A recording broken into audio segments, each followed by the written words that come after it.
kapatid, Sister Ameline, Sister Annette, Sister Marian, Sister Remia, Sister Rosita. Lord God Jesus, narito po ang 5 mong anak na alam ko na binagkaloob mo yung buhay na naaayon sa kanila. Panginoong Jesus, i-bless mo po sila mula ulo hanggang talampakan. Maraming salamat din po. On behalf of them, ako na po nagpapasalamat sa buhay na ibinigay mo sa kanila. Lalong-lalo na ang makasama po namin sila dito sa community. Lord, you know all their wishes right now.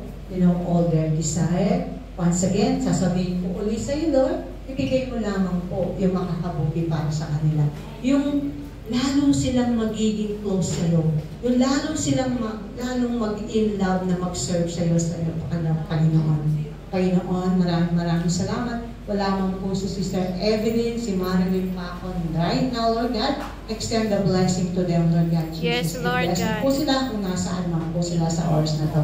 Lord, as once again, ang hinihingi po namin, ang hinihingi ko para sa kanila, bigyan mo sila ng malusog na pangangatawan. Amen. Wisdom and knowledge lagi ibigay mo sa kanila para po yung kakain nila o kakainin nila hindi mahal, hindi masira ang katawan na binigay mo sa kanila. Amen. Panginoon, maraming salamat po. And all this we pray in your name, Jesus. Amen.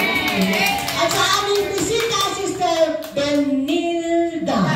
Lord, thank you rin. Dahil tayo binigyan mo kami ng isang kaluluwa na makakasama namin sa oras na ito na magpapasalamat sa iyo. Maraming salamat. We pray for her, Lord God Jesus. Kahit na po 1/5 pa lang siya rito o 8 days pa lang siya, I know na binigyan mo na siya ng mabuting employer dahil binigay niya o nilagay mo po siya dito, Lord God. Lord, maraming salamat. Welcome, Sister Benilda.